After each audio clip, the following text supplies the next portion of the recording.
नमस्कार दोस्तों, मैं नीलम बंसल व्याख्याता सीआरसी लखनऊ से बात कर रही हूँ।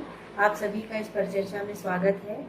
जैसा कि आप सभी जानते हैं, इस समय कोरोना नामक वैश्विक महामारी हमारे पूरे समाज में फैली हुई है, जिसके कारण हर तरफ लॉकडाउन है, सभी चीज़ें बंद हैं।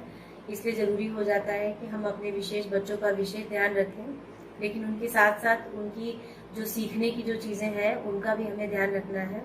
इसी से संबंधित ये हमारा आज की परिचर्चा है, जिसमें हमारा सब्जेक्ट ये है कि हम अपने बच्चे को गणितीय कौशल किस प्रकार से सिखाएं।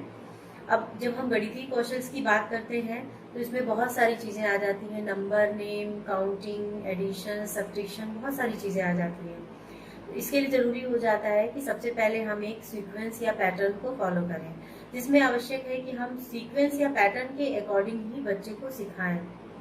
यदि बच्चे को नंबरों के कंसेप्ट नहीं पता है, वो नंबर पहचान नहीं पा रहा है, तो पहले हम उनको नंबर पहचानना सिखाएं, उसके बाद काउंटिंग सिखाएं, पहले रोड रनिंग सिखाएं, उसके बाद हम उसको काउंटिंग सिखाएं।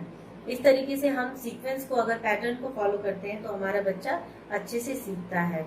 यदि वह काउंटिंग सीख लेता है और एडिशन सीखने लगता है तो उसके बाद हम उसको टेबल्स या मल्टीप्लिकेशन या डिवीजन पे लेके आते हैं। इस तरीके से मैथ्स के छोटे छोटे कंसेप्ट को हमें एक धारा के तहत उसको सिखाना है। इसके बाद हमारा टारगेट ये हो जाता है कि हम बच्चे को छोटे छोटे कॉन्क्रीट मटेरियल्स के साथ में सिखाएं।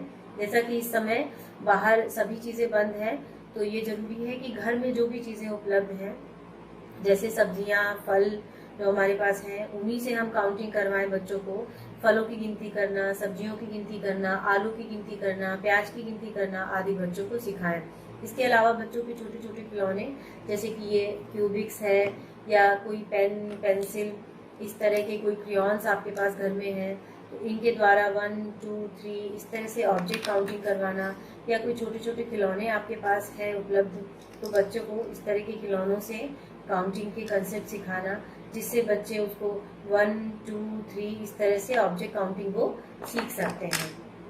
इसके अलावा जरूरी हो जाता है कि हम उनको जब कॉन्क्रीट टीचिंग सिखा रहे हैं, कॉन्क्रीट काउंटिंग सिखा रहे हैं, तो वो धीरे धीरे करके मेंटल मैथ की तरफ भी बढ़ने लगते हैं। इसके अलावा फिर जरूरी हो जाता है कि हम उनको दिनचर्या में उनकी शामिल करें कि वो किस समय मैथ पढ़ेंगे, किस समय हिंदी और इंग्लिश वो विषय आदि पढ़ेंगे। उसके बाद हो जाता है कि हम उनको प्रैक्टिकल करवाएं। ये सभी चीज़ों से जरूरी हो जाता है कि हम उनको प्रैक्टिकल की भी प्रशिक्षण दें। उनसे बार बार पूछें, उनसे पूछा जाए कि ये कितने हैं, तो वो काउंट करके बताएंगे। इसके बाद हम पूछें कि वो किस तरीके से काउंट कर रहे हैं। इस तरीके से हम उनको मैथ के कौशल सिखाएं। जितने भी कौशल हम उनको सिखा रहे हैं, उन सब को प्रयोग में जरूर लाएं। जब हम उन्हें कोई भी गिनती या पहाड़ा सिखाते हैं तो उसका प्रयोग करना उन्हें जरूर सिखाएं। उनसे 4-5 बार जरूर पूछें कि आपने ये कितने ऑब्जेक्ट हैं, इसमें से एक ऑब्जेक्ट दो, या ये 2 ऑब्जेक्ट्स हैं तो ये कितने हुए टोटल।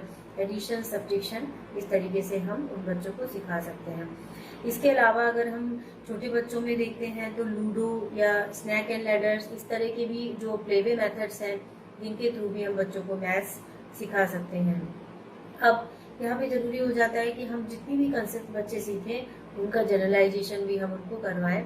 जैसे कि छोटे छोटे डब्बों पे प्राइस पढ़ना, कितने का कौन सा सामान है, सोप पे प्राइस पढ़ना, ये सभी चीज़ें उनके नंबर सीखने के जनरलाइजेशन की ओर बढ़ते हैं। इसके अलावा हम बच्चे को पर्याप्त समय दें, जिससे कि वो समय ले करके अपनी स्थिति को, अपनी स्किल को सीख सके।